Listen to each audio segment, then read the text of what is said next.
ஓம் கினிசுரா போற்றி, ஓம் நவக்கரன் அருளை போற்றி. 12 ராசி நேயர்களுக்கு வணக்கம். மேசம், ரிஷபம், மிதுனம், கடகம், சிம்மம், கன்னி, துலாம், விருச்சிகம், தனுசு, மகரம், கும்பம், மீன ராசி நேயர்களுக்கு வணக்கம். நேயர்களே, இந்த வீடியோ பதிவில் மார்ச் 17 எப்படி இருக்குன்னு பார்க்க போகிறோம்.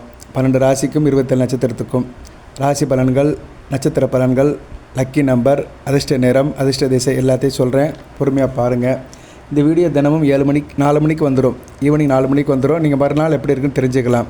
சரி நேயர்களே, மார்ச் 17 பங்குனி 3ஆம் தேதி செவ்வாய்க்கிழமை எப்படி இருக்குன்னு பார்ப்போம். அன்றைக்கி நட்சத்திரம் சதய நட்சத்திரம். திதி உங்களுக்கு அன்றைக்கி திதி சதுர்தசி திதி பகல் முழுக்க இருக்குது. இதுதான் பஞ்சாங்க அமைப்பு. செவ்வாய்க்கிழமை ரைட்டு. மார்ச் 17ஆம் தேதி ராஜயோகம் உள்ள நட்சத்திரம் தான் ரொம்ப முக்கியம். ஒரு மனிதனுக்கு ஜென்ம நட்சத்திரத்தின்படி தான் எல்லாமே நடக்குது. லாப நஷ்டங்கள், வாழ்க்கையில் நடக்கிற சம்பவங்கள், தசாபுத்தி எல்லாமே ஜென்ம நட்சத்திரத்தின்படி தான் நடக்குது. அப்படி பார்க்கும்போது ஒவ்வொரு நாளும் ஒரு 9 முதல் 12 நட்சத்திரத்துக்கு லாபம் இருக்கும். 27 நட்சத்திரத்தில் ஒரு 9 நட்சத்திரத்துலேருந்து ஒரு 12 நட்சத்திரத்துக்கும் தான் லாபம் இருக்கும். குறைஞ்சது 9 நட்சத்திரத்துக்கு யோகம் இருக்கும். ஏன்னா அந்த 9 நட்சத்திரத்துக்கு தான் சுபகரங்கள் சுப தொடர்பை கொடுக்கும். மற்ற நட்சத்திரங்கள்லாம் சுமாராக தான் இருக்கும். அதனால தான் சில பேருக்கு சில நாட்கள் வெற்றி நாட்களாக மாறுது. எல்லாருக்கும் எல்லா நாட்களும் வெற்றி நாளாக மாறாது. அந்த நட்சத்திரத்துக்கு அன்றைக்கி சுப தொடர்பு இருந்துச்சுன்னா அன்றைக்கி நல்ல பலன்கள் இருக்கும். அப்படி மார்ச் 17ஆம் தேதி சுப தொடர்பில் உள்ள நட்சத்திரங்கள் அப்படி பார்த்தோம்னா அசுபதி, மகம், மூலம் இந்த 3 நட்சத்திரத்துக்கும் சுப தொடர்பு இருக்குது. அடுத்து மிருகசீரிஷம், சித்திரை, அவிட்டம், பூசம், அனுசம், உத்திரட்டாதி, ஆயில்யம், கேட்ட, ரேவதி இந்த 12 நட்சத்திரத்துக்குமே நல்ல நாளாக பார்க்கப்படுகிறது. யோகமுள்ள நாட்களாக, அதிர்ஷ்டமுள்ள நாட்களாக, லக்கி அடிக்கிற நாளாக பார்க்கப்படுகிறது. ஸோ மார்ச் 17ஆம் தேதி அசுபதி, மகம், மூலம், மிருகசீரிஷம், சித்திரை, அவிட்டம், பூசம், அனுசம், உத்திரட்டாதி, ஆயில்யம், கேட்ட, ரேவதி இந்த 12 நட்சத்திரத்துக்குமே யோகமுள்ள நாட்களாக பார்க்கப்படுகிறது. சரி, இந்த நட்சத்திரத்துக்கு அதிர்ஷ்ட தேவதை என்ன தெய்வத்தை கும்பிடணும் அதை சொல்கிறேன். அசுபதி, மகம், மூலம் இவங்க அன்னை மகாலட்சுமியை கும்பிடணும். லட்சுமி வழிபாடு பண்ணிட்டாங்கன்னா மிகச்சிறப்பை தரும். இவங்களுக்கு எந்த விஷயத்தில் சார் யோகம் வரும் அப்படின்னு பார்த்தோம்னா, பெண்களால் நல்ல ஒரு புரிதல் இருக்கும். பெண்கள் சம்மந்தப்பட்ட காரியங்கள் நல்லாயிருக்கும். கலை சம்மந்தப்பட்ட காரியங்கள் நல்லாயிருக்கும்.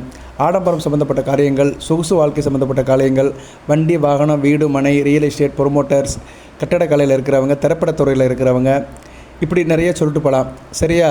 பொழுதுபோக்கு அம்சம் உள்ள வேலைப்பாட்டில் இருக்கிறவங்களுக்கெல்லாம் மிகச்சிறப்பாக பார்க்கப்படுகிறது. அவங்களுக்கு லக்கி நம்பர் 6ஆம் நம்பர். 6ஆம் நம்பருங்கிறது என்ன? கூட்டுத்தொகை 6ன்னு வரணும். அது கூட்டுத்தொகை கடைசியில் 6ன்னு முடியணும். அது லக்கி நம்பரை பார்க்கப்படுகிறது. அதிர்ஷ்ட நிறம் வெள்ளை. அதிர்ஷ்ட திசை இவங்களுக்கு வடகிழக்கு. சரியா? தென்கிழக்கு. அதிர்ஷ்ட திசை இவங்களுக்கு தென்கிழக்கு. ரைட்டு. அடுத்து மிருகசீரிஷம், சித்திரை, அவிட்டம் இவங்களுக்கு பணப்புழக்கம் அதிகமாக இருக்கும். பணம் வரும் சிறப்பாக இருக்கும். பணம் பல மடங்கு வரும். சந்தோஷமாக இருப்பாங்க. இவங்களுக்கு அதிர்ஷ்ட தேவதை சிவனை கும்பிடணும். சரியா? சிவனை கும்பிட்டாங்கன்னா இவங்களுக்கு மிகச்சிறப்பாக பார்க்கப்படுது. சிவபெருமான வழிபாடு சிறப்பை தரும். மார்ச் 17ஆம் தேதி லக்கி நம்பர் 3ஆம் நம்பர். சரியா? 3ஆம் நம்பர்னால் கூட்டுத்தொகை 3ன்னு வரணும். 21, 12, 30 அப்படின்னு வரணும். இவங்களுக்கு அதிர்ஷ்ட கலர் மஞ்சள் colour, sandal colour, lemon colour, அதாவது எல்லோ கலர் ஷேடில் இருந்துச்சுன்னா அதிர்ஷ்டமாக பார்க்கப்படுகிறது. அதிர்ஷ்ட திசை இவங்களுக்கு வடகிழக்கு. சரியா நேரில் இவங்களுக்கு அதிர்ஷ்ட திசை வடகிழக்காக நல்ல திசையாக பார்க்கப்படுகிறது. இவங்களுக்கு எந்த வகையில் சார் பணம் வரும் அப்படின்னா, இவங்களுக்கு குறிப்பாக பிள்ளைகள் விஷயத்தில் நல்லா ஒரு சந்தோஷப்படுவாங்க. பிள்ளைகள் விஷயத்தில் நல்லாயிருக்கும்.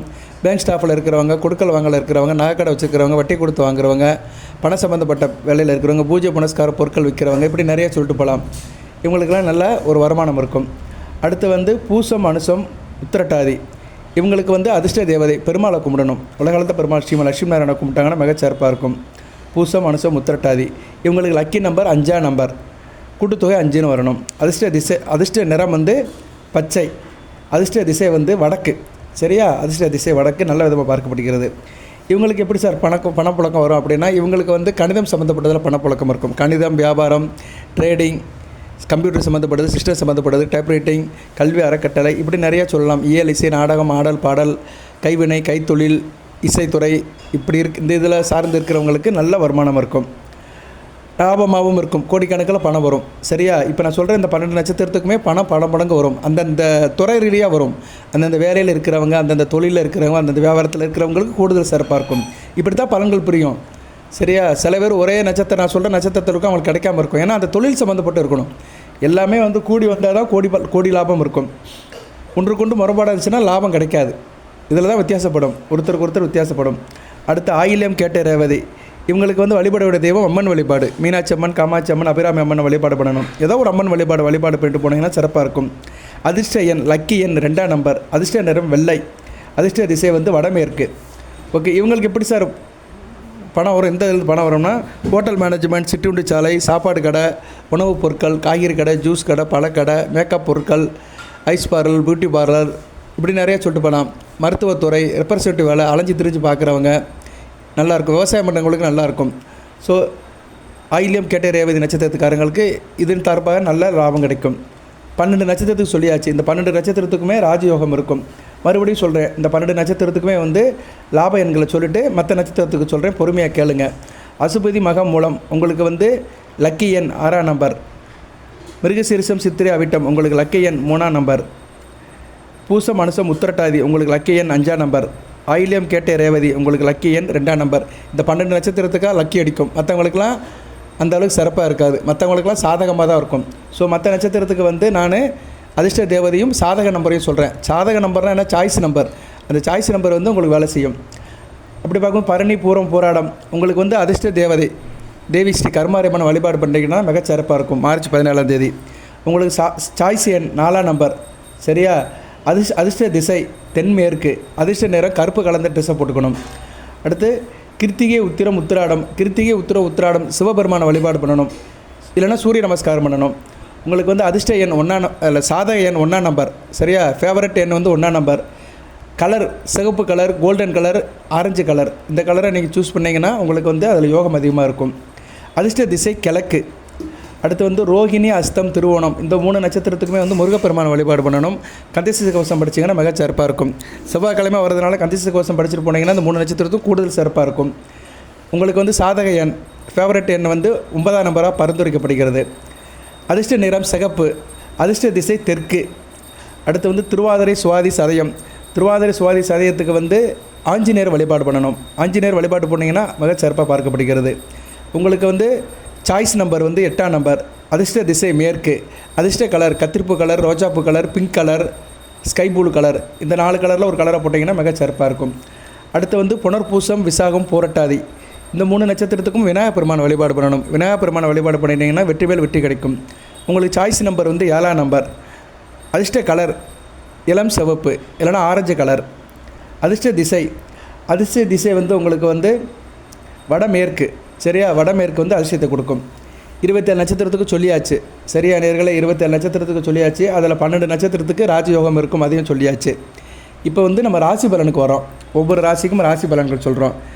மேச ராசி சந்தோஷமாக இருப்பீங்க, மகிழ்ச்சியாக இருப்பீங்க. தொழில் வியாபாரத்தில் நல்ல லாபம் இருக்கும். உத்தியோகஸ்தர்களும் மிக சிறப்பாக இருக்கும். சரியா நேரத்தில் தொழிலில் நல்ல எஃபெக்டிவாக இருப்பீங்க. தொழிலில் வந்து நல்ல ஒரு புரட்சி பண்ணுவீங்க. குறிப்பாக வந்து சப்கான்ட்ராக்ட் வேலை எடுத்து செய்கிறவங்க, கட்டட வேலை எடுத்து செய்கிறவங்க, ஆயில் அண்ட் கேஸில் இருக்கிறவங்க, மக்கள் நல பணியில் இருக்கிறவங்க, ஹார்ட்வேர்ஸ்க்கு வச்சுருக்கிறவங்க, பெயிண்ட் கடை வச்சுருக்கிறவங்க, மக்களோட அடிப்படை தேவையை பூர்த்தி பண்ணுறவங்களுக்கு அந்த தொழிலில் இருக்கிறவங்களுக்கு நல்ல லாபமாக இருக்கும். உத்தியோகத்திலும் நல்ல லாபம் இருக்கும். உத்தியோகத்திலும் நல்ல ஒரு முயற்சி பண்ணுவீங்க, வெற்றி கொடி நாட்டுவீங்க. ஸோ மேசராசி நேயர்களுக்கு ஒரு மகிழ்ச்சிகரமான நாளாக இருக்குது. சுகப்படுவீர்கள், சௌகரியமாக இருப்பீங்க. ரிஷபராசிக்கு வந்து கொஞ்சம் செலவு இருக்கும், சுப வரையம் இருக்கும், செலவு இருக்க தான் செய்யும். இருப்பினும் கோடீஸ்வர யோகம் இருக்குது, தர்மகர்மாதி யோகம் இருக்கிறதுனால நல்லபடியாக அனுபவிப்பீங்க. கையில் காசு பணம் இருக்கும், பிள்ளைகளால் ஒரு பெருமை இருக்கும், குடும்பத்தில் ஒரு சந்தோஷம் இருக்கும், பழக்க வழக்கங்கள் நல்லா இருக்கும். சரியா? செலவு இருக்கும், சுப செலவு இருக்கும், ஒரு தொந்தரவு இருக்கும். யாராவது வீட்டில் வந்து அதை வாங்கி கொடு இதை வாங்கி கொடுப்பாங்க, அதனால் நீங்கள் வந்து கொஞ்சம் செலவு பண்ணுவீங்க. மற்றபடி தொழில் காரியம், பேர் புகழ், அந்தஸ்து நல்லபடியாக இருக்கும், நல்ல விதமாக அனுபவிப்பீங்க. சரியா நேர்களே? உங்களுக்கு வந்து ஒரு நல்ல விதமாக தான் பார்க்கப்படுகிறது. உடன் பிறந்த இளைய சகோதர விஷயத்தில் கொஞ்சம் செலவுகள் இருக்கும், அவங்க தூண்டுதலின் பேரில் சில காரியங்கள் பண்ணுவீங்க.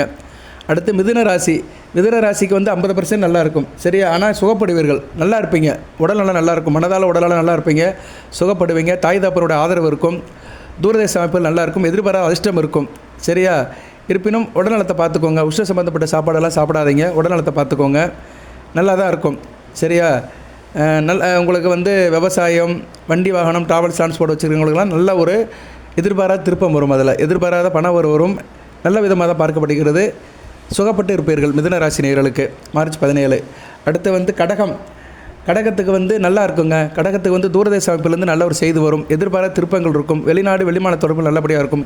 ஏற்றுமதி இறக்குமதி வேலையில் இருக்கிறவங்க நல்லாயிருக்கும். கடன் மணி எனக்கும் நல்லாயிருக்கும். ஒரு இன்டகிரேஷனாக இருப்பீங்க. வெற்றிகரமாக இருக்கும். வீரியமாக இருப்பீங்க. சரியா? இருப்பினும் வந்து சில தடங்கல்கள் இருக்கும். தடங்களை தகர்த்திடுங்க. அதுக்கு வந்து மற்றவங்களோட ஆதரவும் இருக்கும். சரியா? மற்றவங்களோட ஆதரவு இருக்கும். கூட இருக்கிறவங்க தெரிந்தவர்கள் வந்து உங்களுக்கு சப்போர்ட் பண்ணுவாங்க. மற்றவங்களுடைய சப்போர்ட் பண்ணுறதுனால ஓரளவு எந்த வேலையும் சமாளிச்சிருவீங்க. பிறருடைய ஆதரவு இருக்கும். அதனால் எல்லாத்தையும் சமாளித்து வீர நடை வெற்றி நடை போடுவீங்க. நல்ல விதமாக பார்க்கப்படுகிறது. ஆனால் எதிர்பாராத சில சம்பவங்கள் நடக்கும்.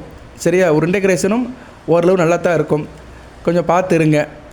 அடுத்து வந்து சிம்மத்துக்கு எப்படி சார் இருக்குது? சிம்மத்துக்கு வந்து உதவி தான். பிறருடைய உதவி உங்களுக்கு தேவைப்படும். தானும் மகிழ்ந்து பிறரை மகிழ வைக்கணும்னு நினைப்பீங்க. இருப்பினும் பொருளாதார நிலை நல்லா இருக்கும். கையில் காசு பணம் இருக்கும். தேவைக்கு பணம் அதிகமாக இருக்கும். சரியா? விரயம் இருக்கும்.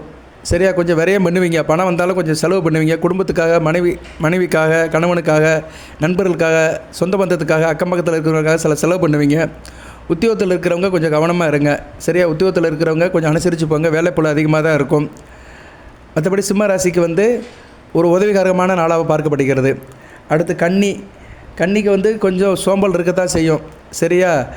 ஆள் கொஞ்சம் அசந்து போயிடுவீங்க. கவனமாக இருக்கணும். தொழில் வியாபாரம் பண்ணுறவங்களுக்கு, தொழில் வியாபாரம் உத்தியம் பண்ணுறவங்களுக்கு கொஞ்சம் அசதி இருக்க தான் செய்யும். இருப்பினும் அதிர்ஷ்டம் இருக்கும். லக்கு அடிக்கும். தேவைக்கு பணப்புலம் இருக்கும். பிள்ளைகளால் பெருமைப்படுவீங்க. குலதெய்வத்தோட அருள் இருக்கும். கும்பிட போன தெய்வம் குறுக்க வந்த மாதிரி தெய்வ கடாட்சியம் உள்ள நாளாக பார்க்கப்படுகிறது. இருப்பினும் உடல் சோர்வு இருக்கும். கொஞ்சம் உடலை பார்த்துக்கோங்க. சரியா? மனதாலும் உடலாலும் கொஞ்சம் டிஸ்டர்பன்ஸ் ஆவீங்க. வேலைகள் அதிகமாக இருந்துச்சுன்னா கொஞ்சம் ஒதுக்கி வச்சுருங்க. எந்த வேலை ரொம்ப முக்கியமோ அந்த வேலைக்கு மட்டும் முக்கியத்துவம் கொடுத்து பார்த்தீங்கன்னா கன்னிராசிக்கு வந்து சிறப்பாக இருக்கும். உத்தியோகம் பார்க்குறவங்க நல்லா இருப்பீங்க. உத்தியோகம் பார்க்குறவங்களுக்கு நல்ல ஒரு லாபகட்டங்களாக இருக்கும். சரியா? குறிப்பாக கம்ப்யூட்டர் வேலை, சிஸ்டர் ரிலேட்டடாக இருக்கிறவங்க, சயின்ஸ் சம்மந்தப்பட்டவங்க, மேக்ஸ் சம்மந்தப்பட்டவங்களுக்கு மிக சிறப்பாக இருக்கும். வணிகம் பண்ணுறவங்க, ட்ரேடிங் பண்ணுறவங்களுக்குலாம் மிக நல்ல நாளாக பார்க்கப்படுகிறது. அடுத்து துலாம் ராசிக்கு எப்படி சார் இருக்குது? காமாக இருப்பீங்க. அமைதியின் சுரூபமாக இருப்பீங்க. சாந்த சுரூபமாக இருப்பீங்க. எதையும் நல்லபடியாக பண்ணுவீங்க. கொஞ்சம் விரயம் இருக்கும். சரியா? விரயம் இல்லாமல் இருக்காது. கொஞ்சம் விரயம் இருக்க தான் செய்யும். அப்பா வழியில் விரயம் இருக்கும். அப்பாவுக்கு வந்து எதனா செலவு பண்ணுற மாதிரி இருக்கும். இல்லை அப்பா வழி உறவு முறையில் வந்து போவாங்க. அவங்களுக்கு எதாவது செலவு பண்ணுற மாதிரி இருக்கும். மற்றபடி நல்லா இருப்பீங்க. அதிர்ஷ்டம் கை கொடுக்கும். பெயர் புகழ் அந்தஸ்து நல்லாயிருக்கும். நல்லா ஒரு அமைதியாக இருந்து எல்லா காரியத்தையும் பண்ணுவீங்க. இருக்கிற இடத்துல எங்கே இருக்குன்னு தெரியாமல் அளவு இருப்பீங்க. சாந்தமாக இருப்பீங்க. ஆனால் காரியம் சாதிப்பீங்க. காற்று மாதிரி எல்லா இடத்துலையும் நிறைஞ்சிருப்பீங்க. ஒரு நாளாக யோகமுள்ள நாளாக தான் பார்க்கப்படுகிறது. அதிர்ஷ்டம் கை கொடுக்கும். சரியா? லாபம் இருக்கும். பிள்ளைகளோட பெருமை இருக்கும். பிள்ளைகள் விஷயத்தில் நல்ல ஒரு முன்னேற்றம் இருக்கும். அடுத்து வந்து விருச்சிக ராசிக்கு எப்படி சார் இருக்குது? விருச்சிக ராசிக்கு வந்து நன்மையான நாளாக தான் பார்க்கப்படுகிறது. சுகப்படும், சுகப்படுப்படும். எதிர்பாராத அதிர்ஷ்டம் இருக்கும். சரியா? நல்ல விதமாக பார்க்கப்படுகிறது. எந்த அளவுக்கு எஃபெக்ட் போடுறீங்களோ அந்த அளவு லாபம் இருக்கும். தேக ஆரோக்கியம் நல்லாயிருக்கும். தூரதேச அமைப்பிலேருந்து நல்ல ஒரு தகவல் வரும். ஏற்றுமதி இறக்குமதி வேலைகள் நல்லாயிருக்கும். வெளிநாட்டு தொடர்புகள் நல்ல விதமாக பார்க்கப்படுகிறது. தாய் அன்பு இருக்கும். உடன்பிறந்த சகோதர வழியில், குறிப்பாக இளைய சகோதர வழியில் ஒரு ஏற்றம் இருக்கும். ரெண்டுமே இருக்கும். இளைய சகோதரன் மூத்த சகோதர வழியிலும் நல்ல ஒரு ஏற்றம் இருக்கும். நல்லா இருப்பீங்க. சரியா? நல்லா நாளும் தெரிஞ்சு நல்ல விதமாக இருப்பீங்க. நல்ல விதமாக பார்க்கப்படுகிறது. வீட்டில் அம்மா அப்பா நல்லா இணக்கமாக இருப்பாங்க. நல்ல ஒரு நினைக்காத காரியங்கள்லாம் லாபகரமாக முடியும். விருச்சிக ராசிக்கு நினைக்காத காரியங்கள் எதிர்பார்த்துருக்க மாட்டேங்க. அந்த காரியத்திலிருந்து திடீர் லாபம், திடீர் அதிர்ஷ்டம் கிடைக்கும். தனுசு ராசிக்கு எப்படி சார் இருக்கும்? ஆசைப்படுவீங்க. அனைத்துக்கும் ஆசைப்படும் ராஜகுமாரான்னு சொல்லும்போது பேராசையாக இருக்கும். ஆசையை வந்து அர்த்தமுள்ள ஆசையாக வச்சுக்கோங்க. குடும்பத்தில் கணவன் மனைவி வணக்கம் நல்லாயிருக்கும். காரிய ரீதியாக சில வெற்றி பெறுவீங்க. தொழில் வியாபாரம் ட்ரேடிங்லாம் நல்லாயிருக்கும். அதில் முனைப்பாக இருப்பீங்க. திடீர் அதிர்ஷ்டம் இருக்கும். வருமானம் இருக்கும். குடும்பத்தில் வந்து நல்ல ஒரு இணக்கம் இருக்கும். இன்டகிரேஷன் இருக்கும். கூட்டு தொழில், பங்கு சந்தை, ஷேர் மார்க்கெட்டு நல்ல ஒரு முன்னேற்றம் இருக்கும். அதில் நல்ல வருமானமும் இருக்கும். அப்படி இருக்கிறதுனால கொஞ்சம் ஆசை இருக்கும். கணவன் மனைவி உறவு நல்லாயிருக்கும். தித்திக்கும், இனிக்கும், சுவைக்கும். நல்ல ஃபோர்ஸாக இருப்பீங்க. காரிய வீரியமாக இருப்பீங்க. கணவன் மனைவி ஈடுபாடு, தாம்பத்திய உறவு வந்து நல்லா வீரியமாக இருக்கும். நல்ல விதமாக தான் பார்க்கப்படுகிறது. எதிர்பாராத அதிர்ஷ்டத்துடன் நல்ல ஒரு ஏற்றமான நாளாக தான் பார்க்கப்படுகிறது. கொஞ்சம் ஆசையை மட்டும் அடக்கிக்கிட்டிங்கன்னா நல்லாயிருக்கும். சரியா? ரைட்டு. அடுத்து வந்து மகரத்துக்கு எப்படி சார் இருக்குது? மகரத்துக்கு வந்து என்ன, கொஞ்சம் மன பயம் இருக்கும். சரியா? மன பயம் இருக்கும். மனதில் வந்து அதை செய்யுமா இது செய்யுமான்னு சில குளறுபடிகள் இருக்கும். கொஞ்சம் கவனமாக இருந்துக்கோங்க. குறிப்பாக கணவன் மனைவி உறவில் சில குளறுபடிகள் இருக்கும். சரியா? கூட்டு தொழில், நண்பர்கள், சொந்த பந்தம், இணக்கம், சொந்த பந்த விஷயத்தில் சில எண்ணங்கள் இருக்கும். இதை செய்யலாமா செய்ய வேண்டாமா, பேசலாமா பேச வேண்டாமா, சும்மா இருக்கவா சும்மா இல்லாமல் இருக்குமா. அது எப்படின்னா நம்ம செய்கிற காரியத்தில் சில இது இருக்கும். காரிய சிதறல்கள் இருக்கும். செய்யவே வேண்டாமான்னு ஆசிரியர் மைண்ட்லேயே இருப்பீங்க. கொஞ்சம் கவனமாக இருங்க. இருப்பினும் வந்து கொஞ்சம் அலைச்சலோடு தான் ஆதாயம் இருக்கும். உத்தியோகம் பண்ணுறவங்களாம் கொஞ்சம் கவனமாக இருந்துக்கோங்க. அப்பா வழியில் சிறப்பு இருக்கும். சரியா? அப்பா பேச்சை கேட்டு குடும்பத்தில் இருங்க. அப்பா என்ன சொல்கிறாரோ அதை கேட்டு இருங்க. குடும்பத்தில் பெரியவங்க பேச்சை கேட்டு இருந்தீங்கன்னா மிக சிறப்பாக இருக்கும். தனிப்பட்ட முறையில் நல்லா இருப்பீங்க. இருந்தாலும் வந்து ஒரு வித அச்சம் இருக்கும். எதிர்காலத்தை பற்றிய சிந்தனைகள் அதிகமாக இருக்கும். பொருளாதார சிந்தனை ரொம்ப உங்களை தூக்கலாக இருக்கும். சரியா? பொருளாதார சிந்தனை என்ன, காசு பணத்தை பற்றி ரொம்ப கொஞ்சம் அக்கறையாக எடுத்துக்கிடுவீங்க. அது சம்மந்தப்பட்ட சிந்தனைகள் வந்து உங்களை ஒரு தாக்கத்தை ஏற்படுத்தும். மற்றபடி மகர ராசிக்கு வந்து ஓரளவு பேலன்ஸ் பண்ணி போவீங்க. சரியா? குடும்ப உறவை மட்டும் பார்த்துக்கோங்க. கணவன் மனைவி உறவை மட்டும் பிரச்சனை இல்லாமல் பார்த்துக்கோங்க. அடுத்து கும்பராசிக்கு எப்படி இருக்கணும்? பொறுமையாக இருக்கணும். சரியா? கும்பராசிக்கு பொறுமையாக இருக்கணும். பொறுமை உடையார் எல்லாம் உடையார். பொறுமை கடலினும் பெறுது. விரயம் இருக்கும், செலவு இருக்கும், அலைச்சல் இருக்கும். பிள்ளைகள் விஷயத்தில் நிறைய செலவுகள் இருக்கும், எதிர்பாராத செலவுகள் இருக்கும். அதை வாங்கி கொடு, இதை வாங்கி கொடுன்னு பிள்ளைகள் நச்சரிப்பாங்க. அதனால் வாங்கி கொடுக்க வேண்டாமன்னா 1008 சிந்தனையில் இருப்பீங்க. அதனால் டிஸ்டர்ப் ஆவீங்க. அதனால் கொஞ்சம் கவனமாக இருக்கணும். உணர்ச்சிப்படாதீங்க, பொறுமையாக இருங்க. சரியா? உத்தியோகத்து போகிறவங்களுக்கு பிரச்சனை இருக்கும். குறிப்பாக கணக்கு வேலை பார்க்குறவங்க, ஆடிட்டர் வேலை பார்க்குறவங்க, அக்கௌண்டன்ட் வேலை பார்க்குறவங்க, சிஏ வேலை பார்க்குறவங்க, கிளர்க்கு வேலை பார்க்குறவங்க, இன்கம் டேக்ஸ், ஐடி, இப்படி நிறைய சொல்லலாம். சரியா? வருமான வரித்துறை, எங்கெல்லாம் கணக்கு வழக்கு சம்மந்தப்பட்ட காரியங்கள் இருக்கோ, தொழில்கள் இருக்கோ, அதில் சில டிஸ்டர்பன்ஸ் இருக்கும். கவனமாக இருக்கணும். ஸோ கும்பராசிக்காரங்களுக்கு கொஞ்சம் கவனமாக இருக்கணும். ராசியில் சந்திரன் இருக்கிறனால டென்ஷன் ஆகக்கூடாது, பதட்டப்படக்கூடாது, பொறுமையாக இருக்கணும். பொறுமை இக்கணம் தேவை. அடுத்து மீனத்துக்கு வந்து கொஞ்சம் விரயம் இருந்தால், பிள்ளைகள் விஷயத்தில் செலவு இருந்தாலும் வரவு இருக்கும். சரியா? நல்ல விதமாக தான் பார்க்கப்படுகிறது. இணக்கம் இருக்கும், இன்டகிரேஷன் இருக்கும், லாபம் இருக்கும், குடும்பத்தில் ஒரு அமைதி இருக்கும். பிள்ளைகள் விஷயத்தில் மட்டும் கொஞ்சம் செலவுகள் இருக்கும். சரியா? எதிர்பாராத செலவுகள் இருக்கும். கோயில் உலகத்துக்கு போயிட்டு வருவீங்க. அது கொஞ்சம் செலவானாலுமே மனதுக்கு ஒரு சந்தோஷத்தை கொடுக்கும். மற்றபடி நல்லாயிருக்கும். சரியா? சுகப்படுவீர்கள், லாபகரமாக இருக்கும். கூட்டு தொழில், பங்குச்சந்தை, share market, association, joint venture போட்டு செய்கிறவங்க, மனைவி கூட பார்ட்னராக போட்டு செய்கிறவங்களுக்குலாம் நல்ல ஒரு யோகமான காலமாக பார்க்கப்படுகிறது. மிகச்சிறப்பாகவும் இருக்கும். அதிர்ஷ்டம் வந்து அந்த விஷயத்தில் கை கொடுக்கும். நல்ல லாபம் இருக்கும். சரியா நேர்களே? ஸோ வாட்டர் மேபி மீன ராசிக்கு வந்து வரவு இருக்கும். இன்றைக்கி வரவுனாலே எல்லா பணத்தை தான் நம்ம வந்து மையப்படுத்துகிறோம். வரவுங்கிறது பணம் மட்டும் கிடையாது. நம்ம வீட்டுக்கு புதுசாக சொந்தக்காரங்க வந்தாலும் வரவு தான். நமக்கு வேண்டிய பொருள் ஒன்று வந்துருச்சு, வீட்டுக்கு வந்துச்சுனாலும் அது வரவு தான். ஸோ ஒரு வரவு உள்ள நாளாக இருக்கும். அது வந்து சுப வரவாக இருக்கும். அந்த வரவு வந்து உங்களுக்கு ஒரு மனசுக்கு ஒரு சந்தோஷத்தை கொடுக்கும். நல்ல விதமாக தான் பார்க்கப்படுகிறது. ஓகே நேர்களே, இப்போ வந்து உங்களுக்கு வந்து 12 ராசிக்கு பலன் சொல்லியிருக்கிறேன். இந்த 12 ராசியில் எந்த ராசிக்கு மார்ச் 14 ரொம்ப நல்லாயிருக்கும் அப்படி பார்த்தோம்னா, மேஷம், மிதுனம், விருச்சிகம், மீனம், இந்த ராசிகளுக்கு மிகச்சிறப்பாக இருக்கும். கடகம், சிம்மம் சுமாராக இருக்கும். துலாம் பரவாயில்ல. கன்னி, மகரம், கும்பம், இந்த ராசிக்காரங்க கொஞ்சம் கவனமாக இருக்கணும். தனுசு ராசிக்கு பரவாயில்ல. சரியா? தனுசு ராசிக்கு ஆவரேஜாக இருக்கும். ஓகே நேர்களே, எல்லா ராசிக்குமே ஓரளவு பலனை சொல்லிட்டேன். நட்சத்திர பலன்களும் சொல்லியிருக்கிறேன். நட்சத்திரத்துக்கு வந்து லக்கி நம்பர் சொல்லியிருக்கிறேன் ஒரு 12 நட்சத்திரத்துக்கு. மீதி ஒரு 15 நட்சத்திரத்துக்கு சாய்ஸ் நம்பர் சொல்லியிருக்கிறேன். அதிர்ஷ்ட கலர் சொல்லியிருக்கிறேன். அதிர்ஷ்ட திசை சொல்லியிருக்கிறேன். ஸோ நட்சத்திர பலன்களும் சொல்லியிருக்கிறேன், ராசி பலன்களும் சொல்லியிருக்கிறேன். அதில் எந்த ராசியை வந்து நல்லா இருக்கும் அதையும் சொல்லியிருக்கிறேன். இதுக்கு மேலே உங்களுக்கு நல்லது நடக்கணும்னா உங்கள் நட்சத்திரத்துக்கு உண்டான தெய்வத்தை வழிபாடு பண்ணணும். 27 நட்சத்திரத்துக்கும் தெய்வம் சொல்லியிருக்கிறேன். அதான் ரொம்ப முக்கியம். இறை வழிபாடு தான் இன்பத்தை கொடுக்கும், ஏற்றத்தை கொடுக்கும். தெய்வத்துக்கு மீறி எதுவுமே இல்லை. அவனின்றி அணுகளும் அசையாது. அதனால் இறை வழிபாடை சாத்தியப்படுத்திக்கோங்க. மிகச்சிறப்பாக இருக்கும். வாழ்த்துக்கள் நேரலே. எல்லாம் வல்ல இறைவன் 12 ராசி நேயர்களுக்கும், மேஷம், ரிஷபம், மிதுனம், கடகம், சிம்மம், கன்னி, துலாம், விருச்சிகம், தனுசு, மகரம், கும்பம், மீனம் ராசி நேயர்களுக்கும் 27 நட்சத்திர நேயர்களுக்கும் மார்ச் 17 சில சௌபாகியத்தையும் சில ஐஸ்வர்யத்தையும் சில நன்மையிலையும் கொடுப்பார். அனைத்து வளங்களை பெற்று தேக ஆரோக்கியத்துடன் தீர்க்காலுடன் நீடோடி வாழ்க, நிறைந்த வளம் பெறுக. நன்றி நேயர்களே.